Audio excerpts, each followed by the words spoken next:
L'actualité hors de nos frontières, Chérif, nous mène en Iran. Le pays est en deuil après le décès du président Ebrahim Raïssi. Les choses sont allées très vite, même avec l'élection présidentielle en Iran qui aura lieu le 28 juin prochain suite au décès du président Ebrahim Raïssi et de son entourage dans le crash d'hélicoptère. Avec l'accord du Conseil des gardiens, il a été décidé que la 14e élection présidentielle se tiendra le 28 juin, a annoncé la télévision d'État. Pour rappel, l'Iran va observer 5 jours de deuil national. Une procession funéraire aura lieu demain mercredi à Téhéran. Après la confirmation de leur décès, les réactions se succèdent dans le monde entier. Ici au Sénégal, l'ambassade d'Iran a annoncé l'ouverture d'un registre de condoléances dans sa résidence à Fan, à Dakar.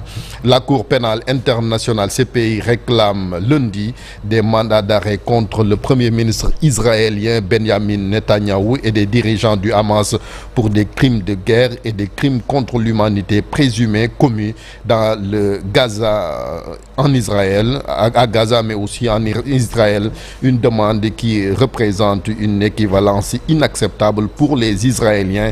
La France, pour sa part, soutient la CPI dont le procureur a réclamé des mandats d'arrêt contre des dirigeants israéliens mais aussi du Hamas, selon un communiqué du Quai d'Orsay.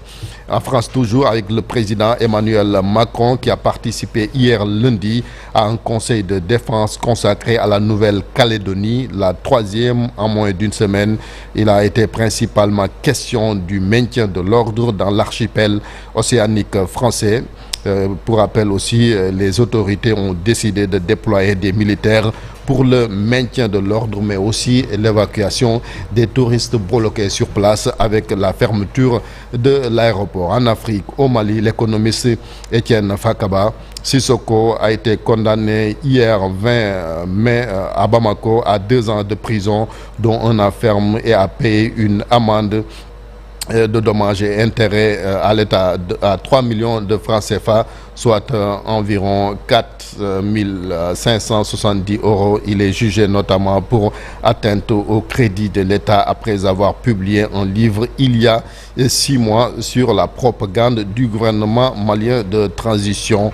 On va en Afrique du Sud avec la Cour constitutionnelle, la plus haute juridiction du pays, qui a déclaré hier l'ex-président Jacob Zuma, qui a dirigé le pays de 2009 à 2018, inéligible en raison d'une condamnation à la prison en 2021, et a prononcé son exclusion des élections générales prévues sur Nanata le 29 mai prochain. Merci beaucoup, Chérif Dia. Rendez-vous tout à l'heure pour l'actualité.